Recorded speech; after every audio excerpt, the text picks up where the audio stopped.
l'Algérie est la mère de tous les malheurs de notre région. J'aurais tant voulu, chers collègues, que les moments qui traversent le Maroc, le deuil de ces familles, les décès, les milliers de morts, les milliers de blessés, les destructions, vous aurez incité à garder le silence, à respecter le moment et, comme vous le dites, à être solidaire. On ne peut pas verser des larmes de crocodile et en même temps attaquer un pays qui vit toujours dans un drame. Vous manifestez votre solidarité, votre soutien, mais en même temps, vous injectez votre venin. Vous insultez les morts. Vous insultez les Marocains.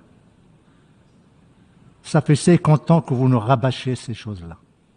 Ça fait 50 ans que vous dites que vous n'êtes qu'une partie neutre, qui n'est pas partie prenante. Ça fait 50 ans que vous prétendez défendre un principe. Mais qui êtes-vous, l'Algérie? Qui êtes-vous, Monsieur le Président, Monsieur l'ambassadeur, si vous n'êtes pas partie prenante? L'Algérie, pourquoi a-t-elle pris la parole? Parce qu'elle est neutre? Parce qu'elle n'est pas partie prenante? Parce que juste elle défend un principe? Parce qu'elle défend le référendum? Mais vous commettez énormément de distorsions historiques. Vous faites preuve d'ignorance de ce qu'a fait les Nations Unies. Vous parlez de référendum et vous parlez des résolutions du Conseil de sécurité. Vous avez oublié que le Conseil de sécurité, ça fait pratiquement 23 ans qu'il ne parle plus de référendum. Vous parlez du principe de l'autodétermination.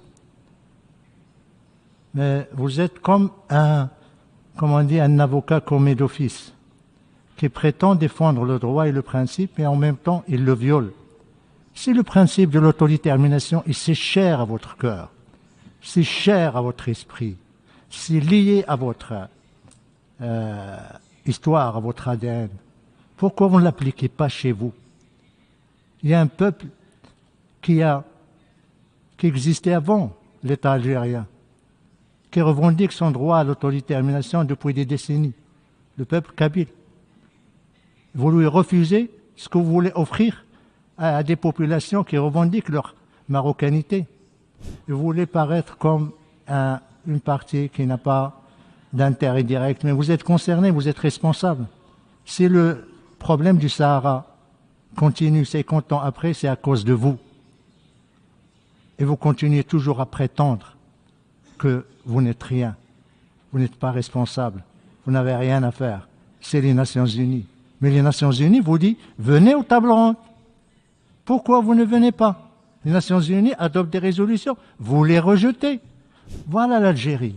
L'Algérie qui présente ses condoléances et qui exprime sa solidarité. Mais en même temps, c'est l'Algérie qui veut saper l'unité du Maroc. C'est l'Algérie qui, depuis 50 ans, ne fait que armer, financer, diriger un mouvement séparatiste, groupe armé, qui a en plus des connexions avec le terrorisme international. J'aurais souhaité, mon frère algérien, un peu plus de décence, un peu plus de respect, ne serait-ce que pour, c'est pas pour les victimes du séisme récent, ne serait-ce que pour les Marocains qui ont versé leur sang, pour votre indépendance. Mais vous avez la mémoire courte, nous le comprenons parce que il n'y a pas de principe chez vous. Il n'y a ni le principe de bon voisinage, ni le principe du respect, ni le principe du règlement pacifique des différends, ni le principe, ou plutôt le courage d'assumer vos actes, d'assumer votre politique, d'assumer votre agenda destructeur, déstabilisateur de la région. Quant au Maroc, le Maroc, il est dans son Sahara, il le restera jusqu'à la fin des temps. C'est vrai, chers frères, pour une simple raison, parce que l'Algérie est la mère de tous les malheurs de notre région. Maintenant, j'ai 3 observations. l'Algérie rejette les résolutions du Conseil de sécurité. Et là, je me pose la question suivante. Que va faire l'Algérie au Conseil de sécurité quand il rejette ses propres résolutions? Il n'y a pas de place au Conseil de sécurité à des pays qui rejettent, qui violent, qui ne respectent pas les résolutions du Conseil de sécurité. Nous attendons l'attitude de l'Algérie lorsqu'il aura accédé au Conseil.